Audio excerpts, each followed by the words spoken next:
পিচটা একদম মানে কি বলবো সিলেটি ভাষায় সেটাকে বলে টনটন। আপনার খেলোয়াড়রা আগের দিনও ব্যাটিং করতে পারে নাই, আজকেও ব্যাটিং করতে পারে নাই, আপনার আডুগেটে যেতে লাভটা কি হবে? হয়তো লিটন দাসের হাত ধরেই বাংলাদেশ প্রথম কোনো আন্তর্জাতিক শিরোপা গড়ে তুলবে 2025 সাল এশিয়া কাপ লড়ে। বর্তমানের পারফরমেন্স অনুযায়ী আমরা আশাবাদী যে এশিয়া কাপে ভালো একটা রেজাল্ট আমরা আশা করতে পারি।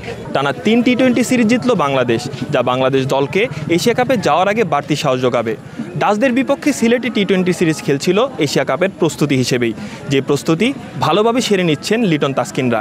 জয়ের উল্লাসে থাকা দর্শকদের কাছ থেকে জানার চেষ্টা করব এশিয়া কাপ নিয়ে তাদের প্রত্যাশা কেমন। বরাবর বাংলাদেশ টি-20তে খুব বাজে পারফরমেন্স করে, কিন্তু বর্তমান যে দলটা আছে এই দলটা নিয়ে আমি খুব আশাবাদী।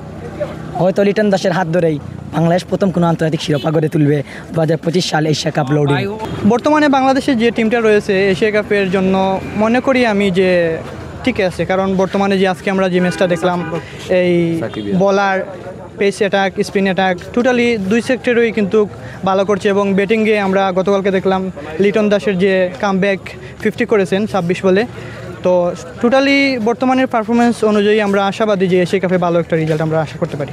ক্রিকেটের দর্শক হিসাবে আমরা আশা করছি বাংলাদেশ টিম প্রথমে ব্যাট করলে এশিয়া কাপের জন্য ভালো একটা অনুশীলন হতো, এবং বাংলাদেশকে আমরা সাপোর্ট করি এশিয়া কাপে একটি ভালো ম্যাচ আমরা দেখার প্রত্যাশা রয়েছে। যেরকম প্রত্যাশা আছে, যেমন হার্ডি ডাট ব্যাটসম্যান তৈরি করতেছে, যেমন আমাদের জাকির আলী ভাই, মানে আমাদের মাঝে আছে শামীম পাটোয়ারি ভাই, এরা খুব সুন্দর খেলাচ্ছে। আমাদের সিলেটের যে মাঠ এটা প্রচুর স্কোরিং ম্যাচ, প্লাস 210 হবে, 210 বা 190 রান। যে এখানে যেহেতু আজকে অনেক রোদ ছিল, পিচটা একদম মানে কি বলবো সিলেটি ভাষায় সেটাকে বলে টনটন, মানে এই পিচটা একদম টানাল পিচ। যদি বাংলাদেশ আগে ব্যাট করতো তাহলে মিনিমাম প্লাস 180-র উপরে করতো। লিটন দাসকে আমি উদ্দেশ্য করে বলতে চাই যে আপনি কিভাবে এত দুর্বল দলের সাথে আগে ফিল্ডিং করেন, আপনার কোনো কমন সেন্স নাই। আপনার খেলোয়াড়রা আগের দিনও ব্যাটিং করতে পারে নাই, আজকেও ব্যাটিং করতে পারে নাই, আপনার আডুগেটে যেতে লাভটা কি হবে?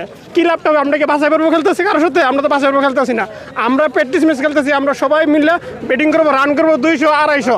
এত দুর্বল টিমের সাথে আগে কি ফিল্ডিং করা যায়? এগুলো মানা যায় না। লিটন দাসের আরও মাথা খাটাইয়া এবং দলের পরিকল্পনাতে আরও সঠিকভাবে আসতে হবে,